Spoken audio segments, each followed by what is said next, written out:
This is Here in My Time, and I am so thankful and excited you've tuned in to this very first season of my brand new podcast.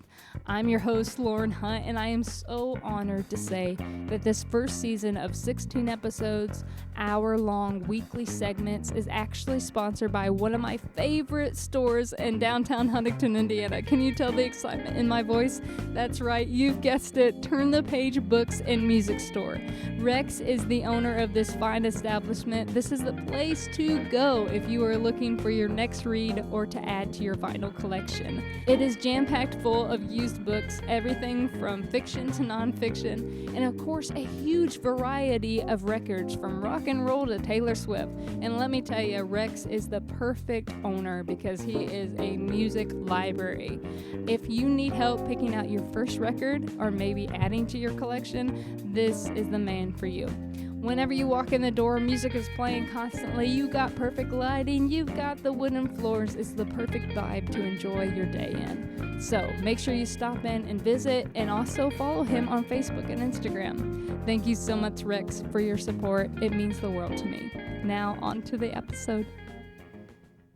This is Here in My Time, the podcast dedicated to bridging the gap between generations.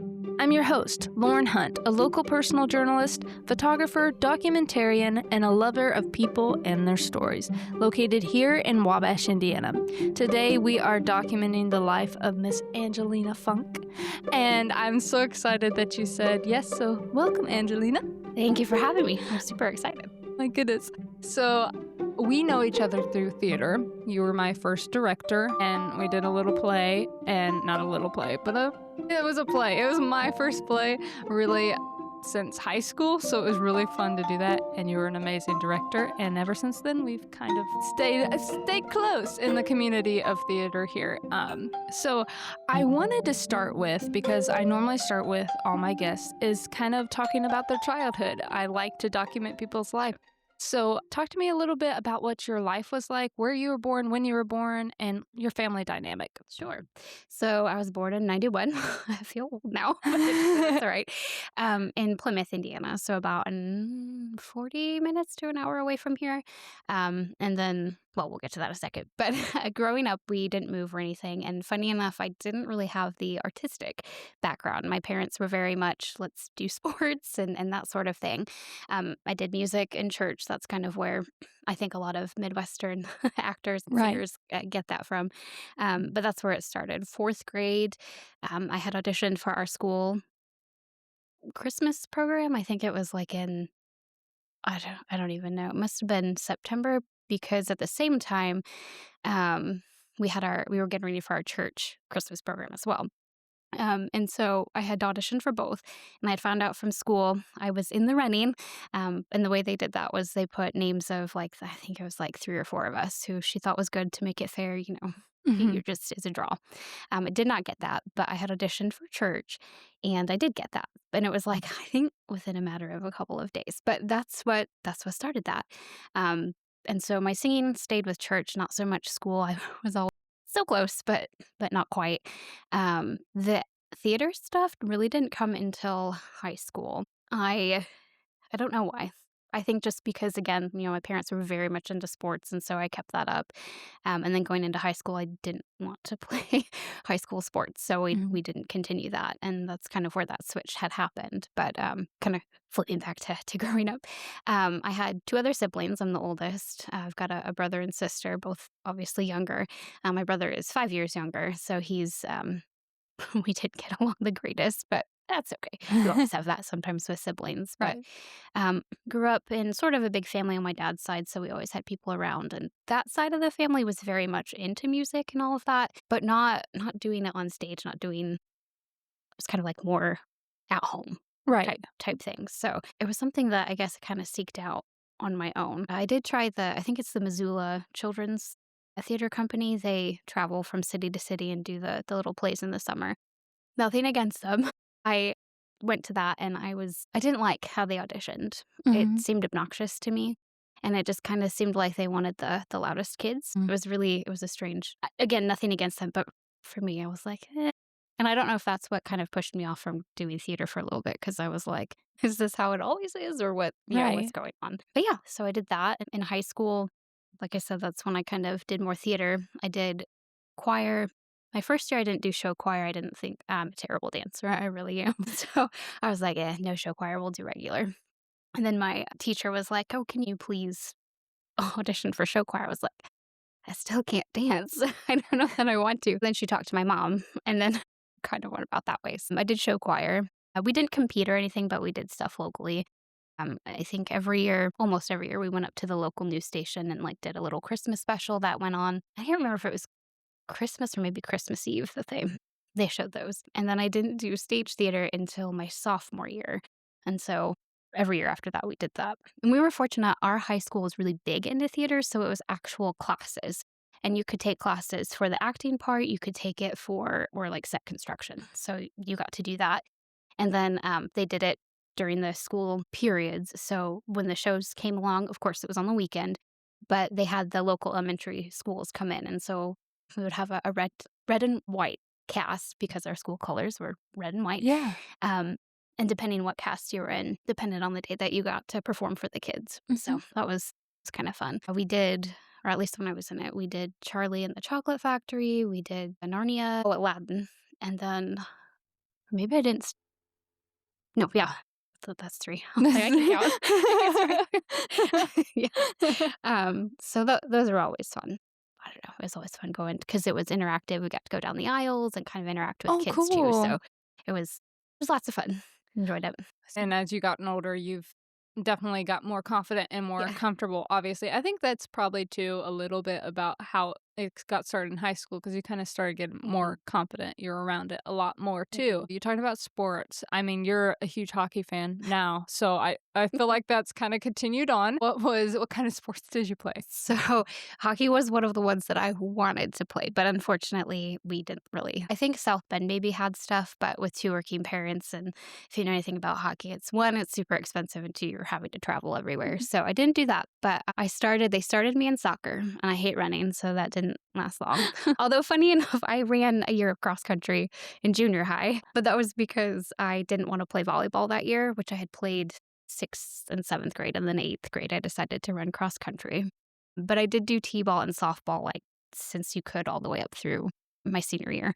For rec, I didn't play, obviously, for the school because I, again, didn't really want to get into the school sports politics, so I did the summer rec teams. Did your parents play sports or just loved sports? I mean, my dad loved to watch them, but funny enough, my mom did theater in school, and my dad, he did photography a little Oh, bit, like, yeah. he would, sometimes do that for I think he did photography for the cross country team, but I don't know that they actually played now that I think of it. Because usually, like the parents were like high school, Right. I don't know, volleyball and baseball, whatever, football. So it's funny the things that you get into because of your parents, even though they might not have even done some of that thing. But yet a lot of what they did, you're doing now. So that's Yeah. kind of cool, kind of cool. So what did they do as work? My mom was a medical transcriptionist, I think most I think up through high school, maybe freshman year. No, now I think about it, I think she was all the way up through. And then my dad has always been I don't I don't know. Technically, he's an engineer, but he never actually had to go get a degree to do what he To do it. does. Gotcha. Because back then, it just, if you could figure out the CAD system and all that, Right. it was fine. And so he has always worked on, well, actually, I don't know when I was in elementary what his company built, but after that, he's been in the RV industry since. So after it was Metalcast that he used to work for, where we lived in Plymouth, then he worked for Days Corporation, Equalizer up in Elkhart. So they do lots of RV, and then someone bought them out. And so it's still technically sort of the same company. So he's doing the same thing, but now they're up in Michigan. Oh, cool. That's cool. My uncle's an engineer and like he has his own business and he like designs different things Nice. for places. And I always think about that. I always think that's like the coolest thing. Right. I wish my mind fully worked like that. Mm. I mean, it's so funny because like I'm in the automotive industry and I understand how things are supposed to work. But when I'm like thinking about even the thought of designing something, I'm like, especially mechanical Yep. things. I'm like, "How do you think about every single ratio and everything Right. everything?" It's Yep. crazy. I always, like it blows my mind. But also I look at other jobs, like any jobs in the medical field or anything like that. Mhm. I'm like, "I don't know how you do it either because I can't sit still for that long," Right. whatever it might be. So it's so funny. Well, I was trying to think of stuff, the things that I shouldn't say I was trying to think of stuff, but I was remembering one of the questions that I asked several people, right? By this point of when this is airing, I have interviewed mostly older women as of right now, and teachers, and obviously some English literature and some theater, obviously. So it's been really interesting to talk to them and talk about their life a little bit. It's so different than like ours. We had so many options, right? Right. And we could pretty much do anything. But I asked them what they dreamed about, and it was everything from crazy stuff to being a teacher, just like they ended up being. What were you dreaming about as a kid? Was it theater or was it something crazy? I was a doctor. A I wanted to be doctor? a doctor for the longest time. Then I realized I couldn't do math or chemistry, and I was like, "Well, that's not gonna work." So I think this happened maybe about junior high. And so I don't know. That's like again, that's about the time where I picked up on the more artsy things, and I didn't have, like I said, as much experience with theater. We had the school, and then I also was part of. Actually, I only think that was my maybe junior, I know senior year in high school, but there was a local community theater in Culver, so kind of like the same distance that I drive now, about 20 minutes away from home. So the only experience I was getting mostly was through show choir and church, singing. Mhm. So I was like, it would kind of be fun to be a singer. And it was very loose. Like I didn't know what I was going to do with that, Right. like the specification of that. And so I just knew that I wanted to go sing. But I also, this is horrible to admit, I was really lazy in high school about like being intentional about where I was applying to. So I also, this is also probably not nice of me to say, but I also had a choral teacher who wasn't as supportive of doing that. So I Mhm. also, not that she didn't help me, but I also didn't really know what I was getting into with auditions. Like I would come with, okay, that, they said they need these, and she would help me. But like I just didn't know the expectation because she thought I would make a better teacher as opposed to an actual singer, Mm. which was fine. I mean, she's a teacher, but I also ignored that and went forward with a performance degree. At the time, I still was kind of focused in like mainstream music, but even though I had never attempted anything like it outside of it, most kids when I got to college, like they had fun bands, garage bands, or whatever that they were playing, and maybe not at places, but I had done nothing. But this was a classical driven degree program. So Mm. Deborah, she takes all of the students to see an opera where you can go see multiples, but we take a bus up to is it the Regal Theater up in Fort Wayne that Yeah, shows I it? think that's one. And so my first I shouldn't say that. I guess the first opera that I watched as an adult, I should say, was Don Giovanni, and I fell in love. And I was like, okay, I'm on board. What Let's try was the. it about it? I don't know. I just think it was all these big, strong voices, and they're still doing the theater thing. But I knew that my voice isn't as musical theatery, so I knew that Mhm. although I still love doing it, it's not. You have to find the right person who's going to be okay with that kind of sound. Mhm. And then same thing with the pop music. I could just never was gonna I was never gonna vibe. So even my sister would say that. She'd be like, "Yeah, you could probably be a musical theater or opera singer, but not not anything else." Right? So that's kind of how that that formed. But yeah, and I have always loved costumes. It's one of those that I don't. And so when we watched Don Giovanni, it was done in a period piece. So like seeing all these big costumes, and I don't know, I was enthralled. Yeah, I get that. I can remember, like, certain performances. Now, I've always been, like, country music. Like, that's very much who I am, and I always loved country music, but I can remember, like, watching my dad gets these videos of, like, George Jones in one of his touring concerts and, like, just different stuff, and I can remember watching that and thinking, "Gosh, they can just perform." Like, I Right. would love to just do that. Whatever they're doing, I wanna do it. And I fell in love with music, but that was, like, the first memory. So was that, like, your biggest core memory was, like, "This is what I'm doing For opera, for but opera?" funny enough, again, like my mom, I don't know how old I was, but she had a VHS of Rick Springfield and several of his music videos, and I don't know, when Jesse's Girl, it was the first one, Yeah. but when Jesse's Girl came up and, like, the whole production of that, I was like, That's really cool. That's so cool. Yeah. It's okay, so I know, like, you weren't like, you're talking about math and chemistry, and you wanted to Yeah. be a doctor, but, I think about it because 'cause you're heavily evolved in a lot of things, and now you went to school for a lot of different things, and I'd like to talk to you about that. Before we get there, it's so funny to see your mind works in a different way than what you think Mhm. initially think as a kid.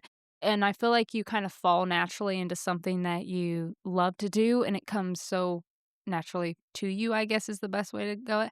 But I think theater and music and opera and all the performing arts, it's very technical. I mean, you've got engineering Mhm. mindset when you're making these things because you have to be able to think of every Mhm. single part and piece and be able to know how to put on a show that is actually going to Mhm. resonate with somebody and be a performance. Mhm. Where did you learn all that skill at? I don't know. You don't I know? really don't. So my first experience in like I was assistant directing. It wasn't even well, okay, I take that back. I did take a directing class in college, and so that probably was the first experience I had with that. But I think I'm really good at observing and watching, and I really think that's where I picked it up because I don't know where else. Like I didn't read about how to operate, those kinds of thing or how or what to think about. Like I just watched my directors and they were always really good. Like I never had a bad director until that point. So I don't know. I think just by watching and observing, that's where it all came. And Right. the attentiveness to detail, like I've always had that.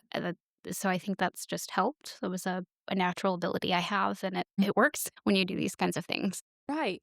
Well, I know because I know you have a master's in English Lit because I've read your bio on actually Opera Today. As I was like, I'm gonna do some more research because I know you, and obviously, like, but it's so fun to read about somebody in Mhm, that manner. So, like, you have an English Lit master's, mhm, you've got an undergrad degree in vocal and composition, mhm, right? What is it? I wish that's one thing when I talked to Deborah, you mentioned Deborah earlier. mhm. Now, where did you go? Did you go to Manchester? Mhm. Yep. It Okay. was Manchester College, but not Manchester University now. Mhm. What does it consist of when you go to something like that? Because music is sometimes it's so funny that some people can just hear perfectly but everybody enjoys music, but they don't always hear the fine details. Mhm. So is it just training of the mind and the ears, your eyes? What happens when it comes to those kind of things? I think it's part of that, but I do think that you have to have like a small ability to do it as well, but you can grow it. And that was one thing that Deborah was always great about too, is always encouraging that nobody cannot sing or nobody cannot play. Like everyone has that ability. It's just whether or not you latch onto it and focus. So I do think like the theory classes help with that because yeah, I didn't have that training before, which I think a lot of kids going into the music program did. It's why I chose the composition portion of the degree as well, because that's going to help. So those kinds of classes help you with the technicalities, and then you can start hearing and pulling things out more because your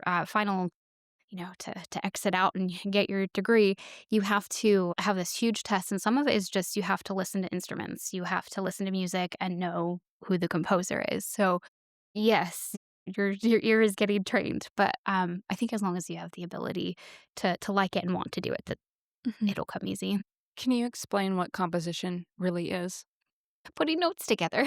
Yeah, I mean, that's the most vaguest way to do it, but yeah, you're just piecing music together, like, you can hear it in your head, and you just gotta get it out on pieces of paper. I sometimes like to write in shapes. That's a really weird. Explain.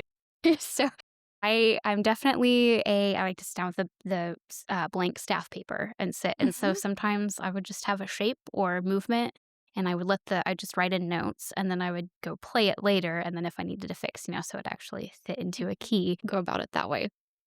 Okay, so let me ask you, Mozart, you've got these amazing Mhm. composers. Why compose more? That's a good question.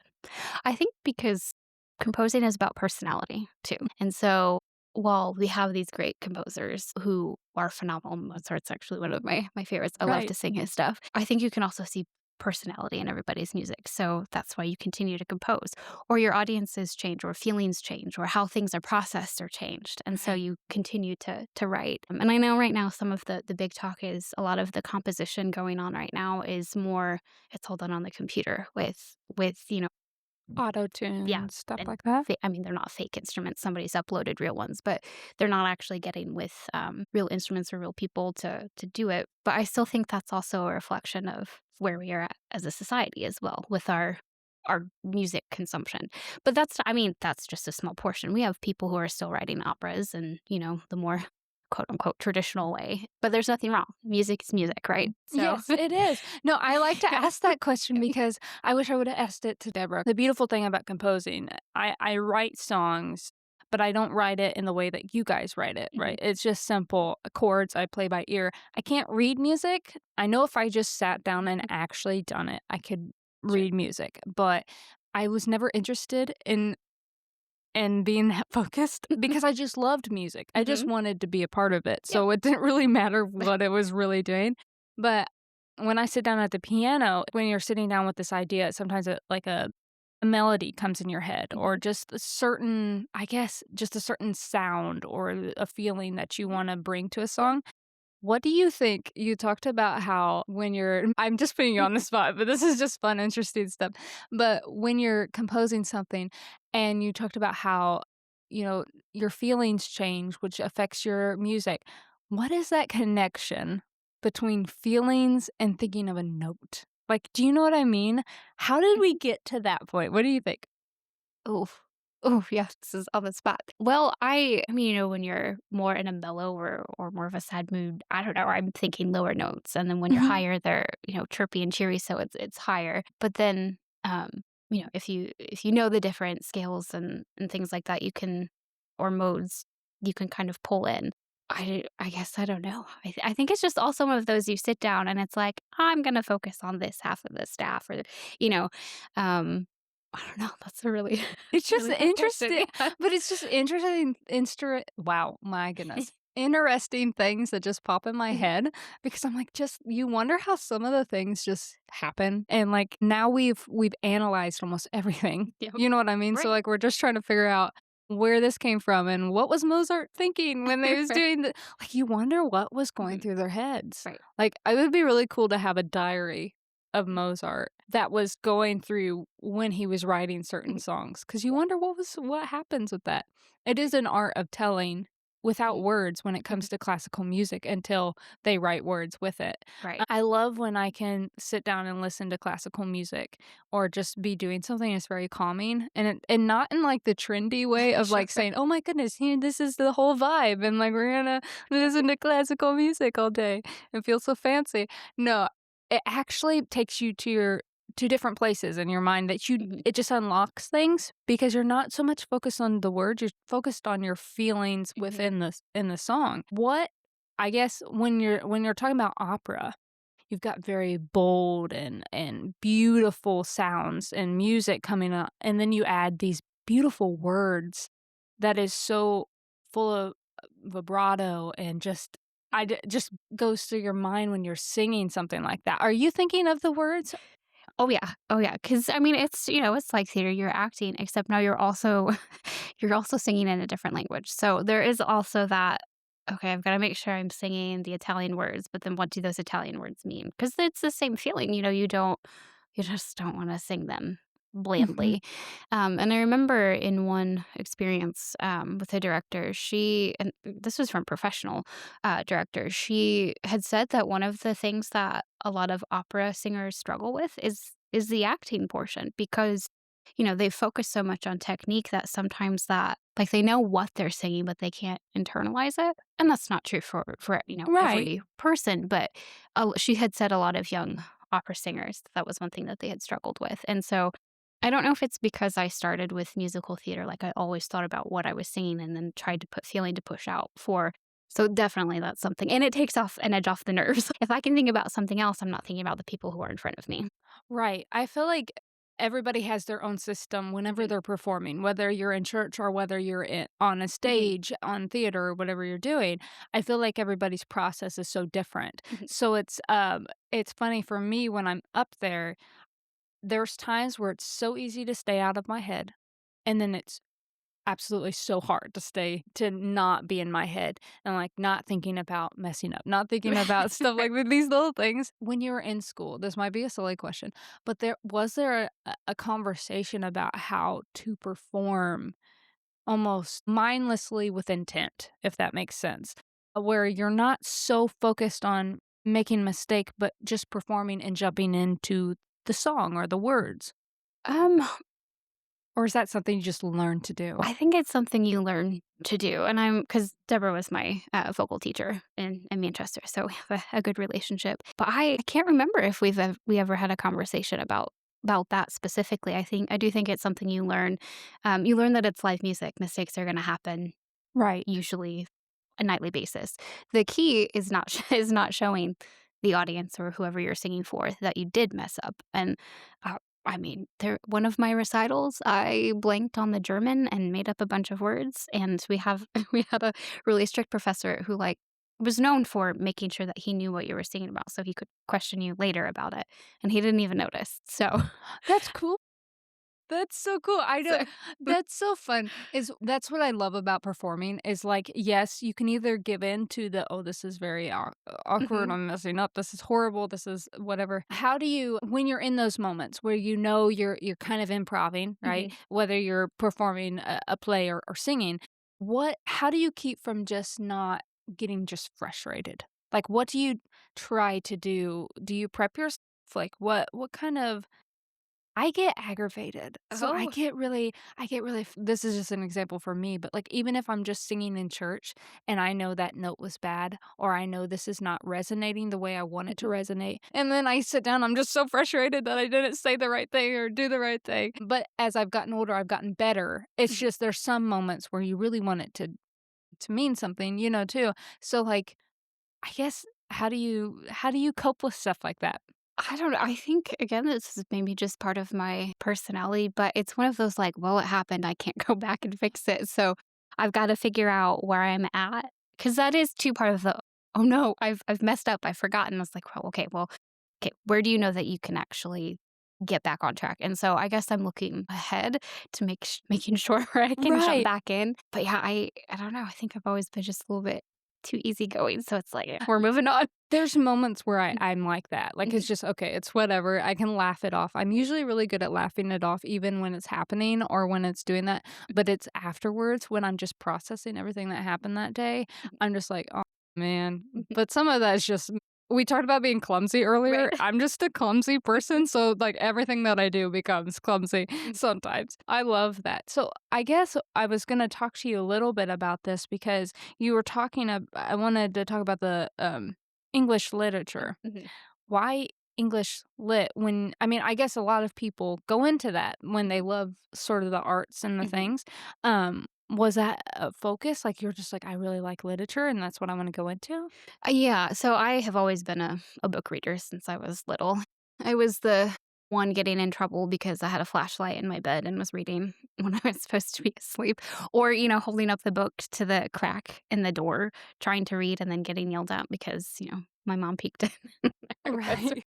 the books. So I've always had a love for books, and I spent my senior year in Ireland, and financially, I couldn't get back on track to what I wanted to do because I wanted to be an opera singer. I just couldn't. I couldn't do it, or I didn't wanna risk it enough, I suppose, because I had come back with $0 in my pocket and no jobs. I was like, "Okay." Well, I say that, but I did attempt for a couple of years and then just realized it just wasn't going to happen. So I was like, "Okay, well, what's the next step?" Well, I love books, so why not try editing? Because then I can it's not reading books for a living, but it sort of is. But it sorta is. So that was why I wanted to take that course to maybe get down the road. And I think my mistake was not being motivated enough to maybe reach out to, publishing companies for internships, but I did it all online. So it also was that I didn't have the guidance, but it was there if Mhm. I had taken the initiative. So that kind of fell back. But English is great because as you know, a lot of English teachers are also the theater directors in high Right? school because, again, literature has that attentiveness to detail and you can interpret it however you want as long as you can pull the right details out. So Mhm.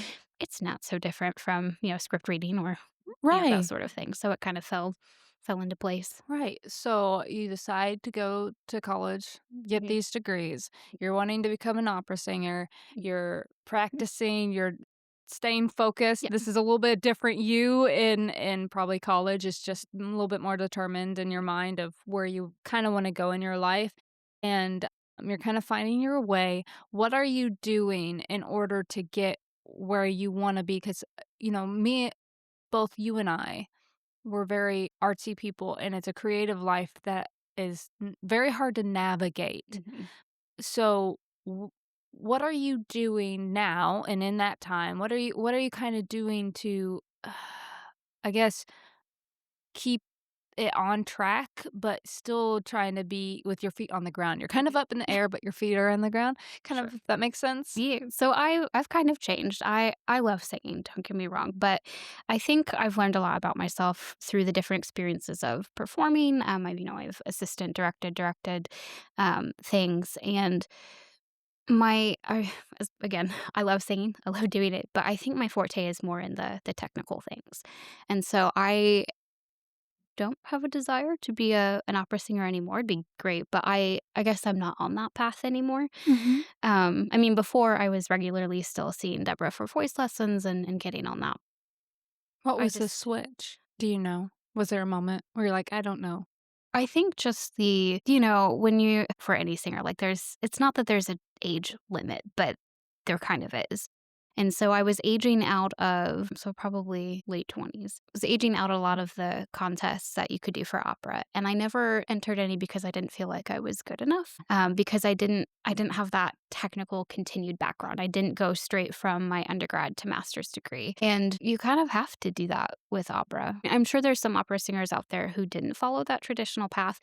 But like we were talking about earlier, you have connections. And so that's how you make those connections to then move on. I think it was just you sit down and you think about where you want to go next. So Mhm. I don't think there was a defining moment. I could still, do things creatively because Wabash has tons of stuff that, I could be in direct if I ask. Fort Wayne has tons of stuff and they keep growing. Warsaw has their community theater seems like it's growing. So there were opportunities that I could do to not have the professional pressure of it, but I still like performing. So Right. this sort of switch to audio narrating is kind of what happened in that because I was still able to perform, maybe not facially for people, but at least vocally I could still tell stories for indie authors who don't it's harder for them to get the professional it's expensive if you go through audiobook companies and like that. So I think that's kind of where that switch was made. And it's reading books for a Exactly. living, and, Yeah, like, we're still there. it's so Yep. funny. It's so funny to look back on little traces where Mhm. it's got, like, just a little bit more, and then now you're doing a little bit of everything that you love, Mhm. right?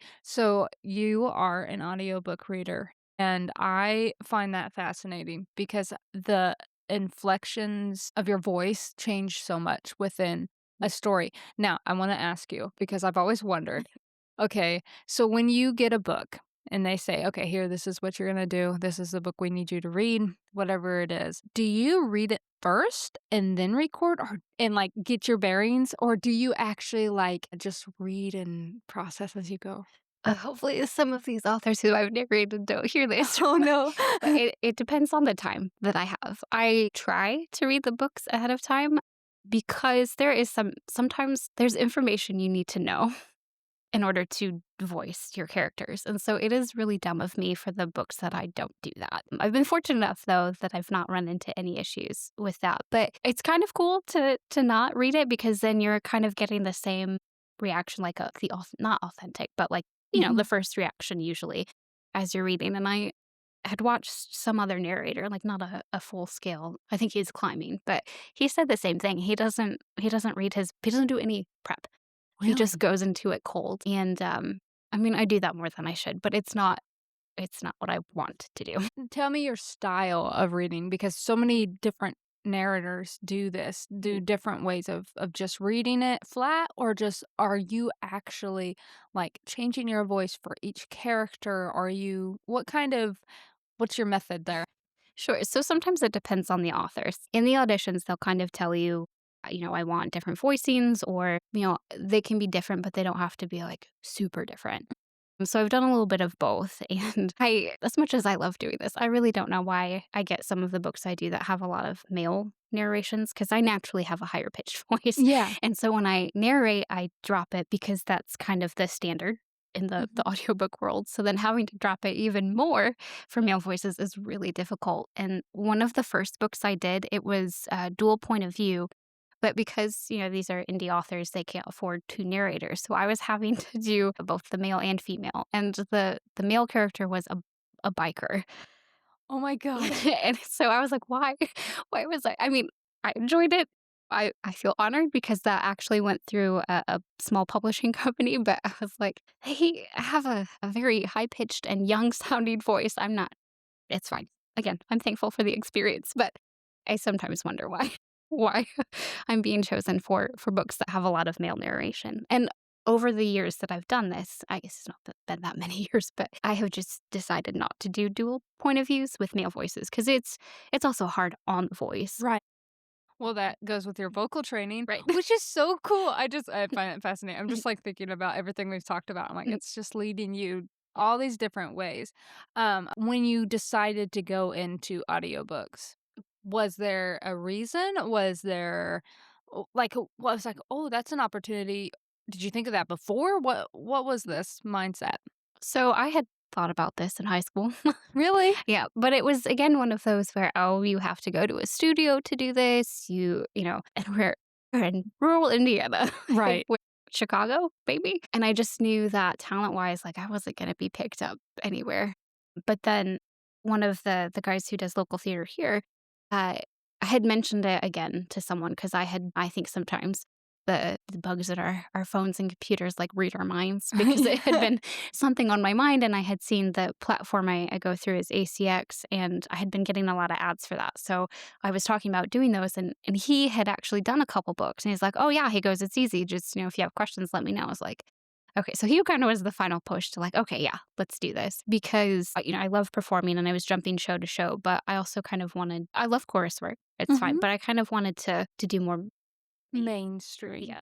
Yeah. Gotcha. So that's kind of how that started, and it was a fun side project. Side project. Yeah, you are insanely busy, okay? You're a mother, Yeah. right? You're a Mhm, very young mother. mhm, You're doing audiobooks still. I mhm, mean, when you can, I am assuming. You are in school. mhm. Okay, tell us what you're this is crazy. Like your path and everything is just everywhere and I love it. What are you studying? So, I mean, this is probably indicative of how sporadic I can and random I can be. So, my master's I'm working on now is sports management, which is completely different, but not so much. I explained to like when we have to introduce ourselves for the classes that sports is entertainment, so it's not so much outside of the realm. And at the time, we didn't have any opera companies around, or we had a couple of theater places, but I had worked with them and I didn't think that I would be a good fit up there if I were to try and pursue that professionally. So I was like, well, there's tons of sports. Sports is entertainment. Let's see if we can go that route. And it's not going to end up going anywhere, but I'm still going to complete the degree. But like we talked about earlier, a lot of this, because it's management, there's stuff that I can apply like to local theater Mhm. to help with like fundraising and certain things like that. So, but the funny thing about how I got to sports management was, so after I did my lit degree, I was like, "Oh, I think it'd be fun to write books." I don't know why I thought that. So I actually started a master's in creative writing. I got Wow. accepted into a school, and then I decided, yeah, that's not for me. What was it about it not being for you? I think people will just have me all wrong. They think that I'm disciplined and structured, and I'm really not. So I just couldn't make myself sit down and write. I get you. So that's what that was. But one of the stories that I had started working on for one of the classes was sports related, and I had started getting into research because I've always loved research. Um, I was researching management and how that goes. I was like, "Oh, this is really interesting." maybe I'll try and pursue this because, again, lots of sports up in Fort Wayne, so maybe I can make a career out of that. Not that I'm unhappy where I'm currently at, but I always want a little bit more, I suppose. And so Right. that's kinda where that was at. Right. Well, I think, like we talked about earlier, being very creative, it's just part of our makeup where we're Mhm. just like, okay, what else can I do? What else could I do? This would be interesting. We talked about in several episodes before with the different, well, I guess my different teachers and the different generations, our options are like endless. Mhm. And I asked them if they thought it was too much of a good thing. And they said no. What are your thoughts about that? I don't know, I'm mixed, I suppose. I can see how it's not good because, like, for me, I feel like I just bounce from one thing to the next, and I can't lock down and hone in and stay constant. I remember or not auditioning, but, interviewing for a company, and I'm pretty sure that they didn't choose me because I had been bouncing from job to Really? job, like, every couple of years. Funny enough, ever since that interview, I'm still the same place, and it's been 8 years. 8 Yeah. years. So Crazy. that clearly was not actually the issue, but I think in that sense it could be bad, but it's also good because you have the opportunities. You can explore, you can be happier in your work. You just have to find the right fit or the right place to do it. And I think their mindset was they only had 3 options, Sure. right? And that's they had to choose one, and Mhm. that's just what it is. And they love that the fact that, like, especially women have more Right. opportunities. But, we've talked about a lot in the past Mhm. episodes about women, but it's not just women, it's also men too. They're Yeah. able to there's just endless possibilities with social media Mhm. and the paths going around that way and understanding what all that means and, like, how could this affect this? Okay, so what I love to do, by the end of the podcast episodes, I love to talk about just thoughts about this idea of bridging the gap and becoming more aware of the world around us and also, like, just advice and just things that Mhm. personally has affected you. You're a mother to a young boy, Mhm. and he is the cutest. It's so cute. I've seen pictures of him on social media, and I've met him a couple times. What is when you look at being a mother, Mhm. our idea of success changes so many times, Mhm. and I am not a mother. Um, but and so my focus is completely different. You have a lot Mhm. more to think about and being creative and going in different paths. What have you learned difference or a different point of view on what success means to you? Yeah, I would say so, especially just with seeing jumping from everything. I think that success is grounded in happiness.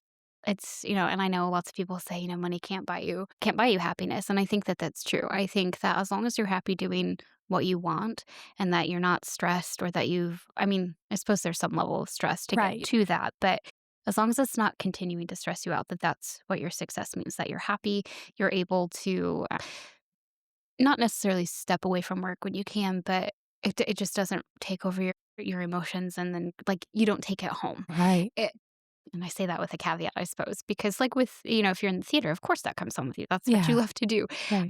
But what I mean is, like, the negative effects, you can Right. leave it at the door Right. before you get home. So, grounded in happiness, I've heard it in talking about stress. I've heard that just choose your hard Mm. because everything's hard and you have to choose what you could either follow your dreams and that's going to be hard or not follow your dreams and that's going to be just as hard Mhm. because you're going to find another avenue and you're going to do something Mhm. else and it's just going to be as hard. So, when you're picking avenues and you're thinking about your son and being Mhm. a mother, you've got so many lines you have to stay within, Right. right? What is the thing that when you look at him, what do you want for his life? Not in directing him, but what do you just hope for his life to be? I hope that, growing up, he feels comfortable with us. Like, no, we're not his friends, but that he doesn't feel like he has to hide who he is, what he wants to do from us, or that, that we inadvertently make him feel like he can't do certain things. Like, I want him to be able to explore and just be himself. And I know that most parents want that. And it's sometimes easier said than done because, like, our past color that, oh, well, my parents did this. I need to do this. And so kind of stepping back and looking at, okay, not necessarily, what was I unhappy with growing up, but, like, what wasn't my favorite, aside from, the things that are practical and like Right. of course, Right. like of course you can't be out on your own at 1 o'clock in the morning, stuff like that. For sure. But being able to do the things you want to do within reason, of course. Right. Right. I was thinking about this because I think we all look back on our lives and we think, I would do this a little bit Hmm. differently. And then you get older and you realize, oh, I know why they done this way or they done it Right. this way or whatever it might be. Hmm. I always think about what, in the end, what I would want the people around me to know about me. Is there something that, it's not necessarily outwardly said, but Hmm. is there something you just want people to know about you? I mean, there's so many different opportunities for us to get to know people, Hmm. right? It's sometimes it's very on the surface, and Hmm. then sometimes it's getting lower, depending on however comfortable you are around certain people.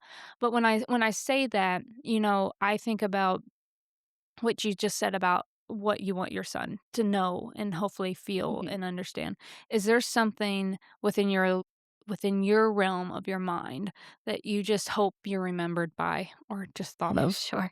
So, and this stems from I've had a lot of people tell me that they've been intimidated by me or that they thought that I was mean.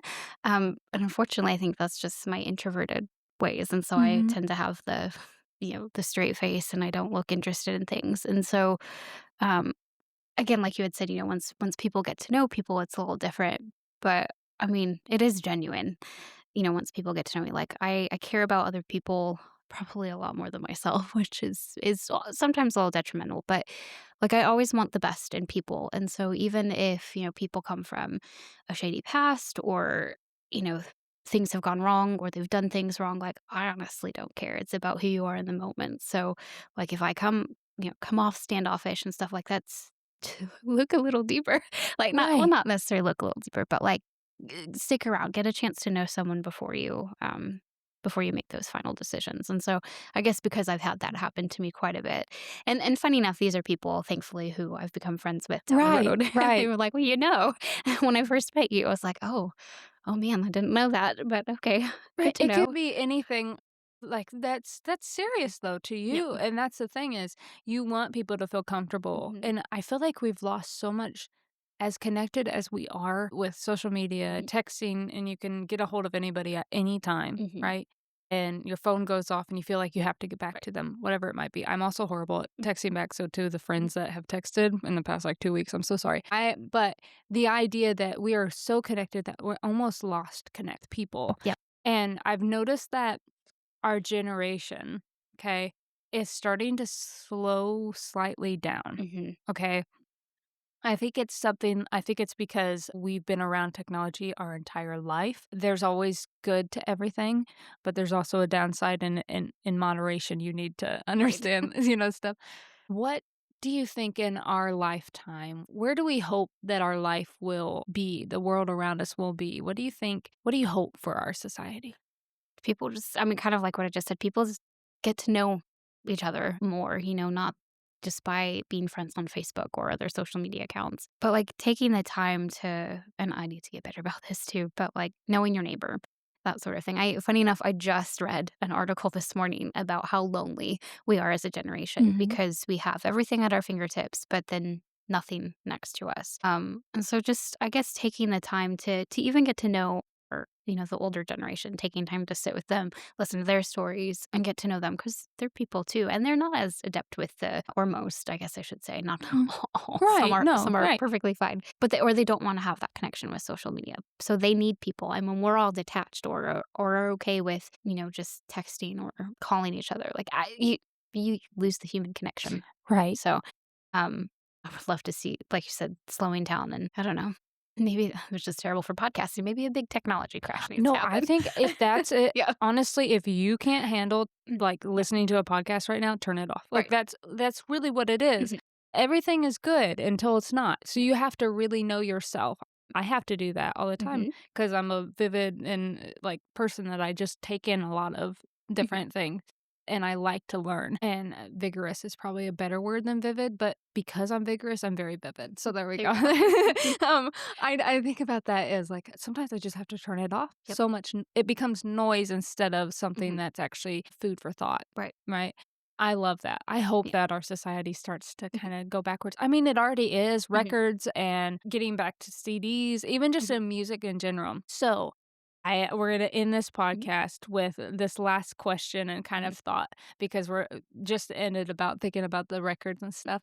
We, Deborah Lynn, I saved this question because I asked the older generation to ask a question that they wish they could just ask any younger person, Mhm. and it can be about absolutely anything. And I've had some it's just interesting questions. And Deborah Lynn asked where we saw music going in the future. Where do you think it's going to be? What do you think it's going to be like?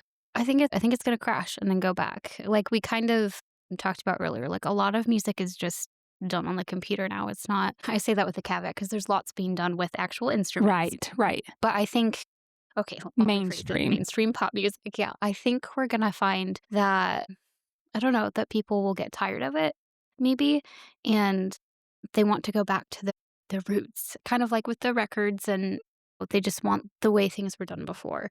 Again, no shame with doing No, things like that, no. but I think the nostalgia of it, we're gonna go back to, not instead of I don't know what the percentage is now, but like 60% being done through the computer, like maybe it's gonna go back to about 40, and then we're Mhm. gonna go back into recording studios to actually do most of the instruments instead of just pulling from a file and, playing it on the MIDI. So in terms of that, but I also think that a lot of pop music is kind of just going out to go out right now. Not true for every artist, but I think if you look at albums as a whole, some of them you can just tell like it was just on there to be on there. Now, again, not dismissing the writers, composers, Right. because it obviously has meaning, but I think also finding a new connection with listeners too, Mhm. because we need that connection we're losing. I think Mhm. there's going to be more of that, not fan and artist collaboration, but I think it's gonna kind of go back to more fan-based as opposed to I don't know, I feel like I'm saying this all wrong. No, But, it sounds no.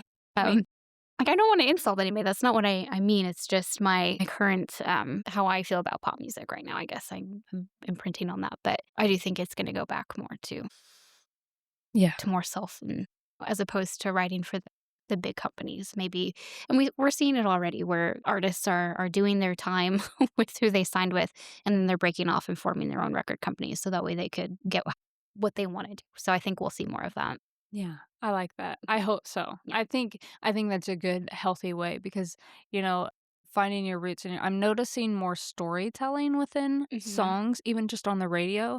It's not the same story over and over Right. again. And that's not a knock because I Yeah. understand like that there's still music Mhm. this generation has is so good and I do love it. Mhm. But I am noticing, I used to only listen to like these and like Sure, the yeah. things I grew up with. And I think about how my mind has slowly changed into liking the music Mhm. of my generation because it's starting to tell more Mhm. stories and it's starting to have more almost essence to it Right. or weight to it. I love to see that. And you can notice also the sounds are different, Yep. completely different sounds, and it sounds more raw than Mhm. it does sound more edited or more, I guess, perfectly. I don't know how to really explain that. Right. It's just yeah, because sometimes you can overprocess when you're editing, and I think Right. that's happened to a lot of music. I get it because you want that perfection, but music isn't about perfection. It's about being like we talked about, it's about being yourself and expressing yourself. So you're gonna make mistakes as a person, so why not just let it happen in your music? One final question. I know I think I said that the last time, but I have to ask. And I was going to ask it earlier today. Do you have Yeah. imposter syndrome? Imposter. Yeah. Yeah. Yeah. Oh yeah, big time. Okay. I totally feel that. Like Mhm. 90% of the Yep. time, I always feel like that. And the other day, I went to a New Year's Eve like get together, and it was so funny because me and my friend went together. Me and Lindsay went together, Okay. and she was nervous to go. I wasn't as nervous because I went before. And I was like, I've been here before. I know somewhat of the people. I know the process of it. Mhm. But I was still nervous. And it's so funny because we ended up sitting down with a bunch of people and they were all like, we didn't know what was going to be a part of how the party was going to go. We didn't know who was going to be here. Sure. And isn't it so funny? We Mhm. all think about what other people think. Right. Oh, Yeah. it's so funny. I Yep. don't think anybody is really an imposter. I Right. mean, we are who we are and what we want to do with our life. And especially when it's something new we want to implement in our life, whether it's being more intentional, whether it's being better dressed, whether it's being whatever it might Right. be, anything from big to small. Sometimes we initially feel imposter syndrome Yeah. because we don't feel like it's true to us, but really because that's where our heart's leading us in our mind, it's where we want to go. And it's so funny to hear everybody else say that. And I'm like, man, I really and she turned to me and we just looked at each other. We're like, we had nothing to worry about. How do you deal with imposter syndrome and what's your advice to end this podcast? I probably don't deal with it healthy. I let it run its course. But I'm I'm sure this is true for a lot of musicians, theater, a lot of people, but being an introvert, like you kind of put this mask on.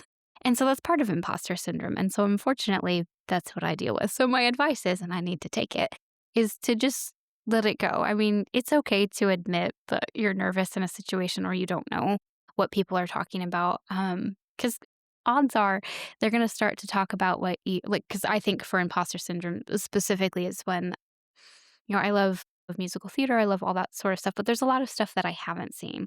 And so, like, I'm like, "Oh, yeah, I think I've heard of it." And, like, "Yeah, sure, I've heard of it." But then I try to make conversation about it, and I Oh can't. gosh, I do that all the And I time. can't because I don't know. So my advice is just say, "Okay, no, yeah, I've heard of it, but I don't know it." Love Just it. fess up to it. It's fine because 'cause you're gonna get into that conversation and be like, "Oh, no."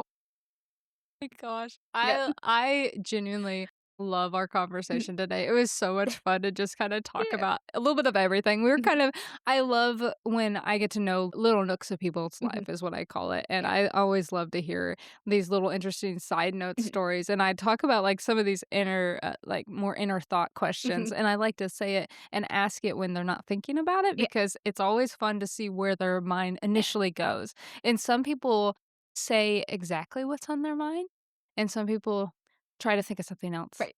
to say instead of that, and Mhm. so it's always interesting to see where it's gonna Yeah. actually go, and I can usually read in their face, like, Mhm. "Oh, there was something deeper there, but they wanted to stay here," and Right. I love that we're just you're a very honest person, and I love that Yeah. about you, it's so great. So how can people kinda connect with you? Maybe there's somebody out there that wants their book read. What is the process of getting to you? You're with Opera Today. I Mhm. know we want to get some funding going towards Opera Today and Mhm. try to help Yeah. out as much as we can. So I'll have a link to Opera Today because you're assistant director on one of the shows Mhm. hopefully soon Yep. once everything Mhm. gets together. Where can they find you? So other than that, I guess the best way is my pseudonym for narrating is AJ Clark, and I've got both a Facebook and Instagram page for that. I also have an email. It's AJ Clark voice actor at Gmail. So any of those places. And Clark is with an E. I will make sure to put everything in the description below. Thank you so Yeah. much for being here Thanks for and having me. having a good time. This is Here in My Time, and I am so thankful and excited you've tuned in to this very first season of my brand new podcast. I'm your host, Lauren Hunt, and I am so honored to say that this first season of 16 episodes, hour-long weekly segments, is actually sponsored by one of my favorite stores in downtown Huntington, Indiana. Can you tell the excitement in my voice? That's right, you've guessed it, Turn the Page Books and Music Store. Rex is the owner of this fine establishment. This is the place to go if you are looking for your next read or to add to your vinyl collection. It is jam-packed full of used books, everything from fiction to nonfiction, and of course a huge variety of records from rock and roll to Taylor Swift. And let me tell you, Rex is the perfect owner because he is a music library. If you need help picking out your first record, or maybe I hope you guys enjoyed today's episode because I sincerely did. I am incredibly inspired every single time someone walks into my studio and sits down. I am able to look in their eyes and I am welcomed into their story, and that is priceless.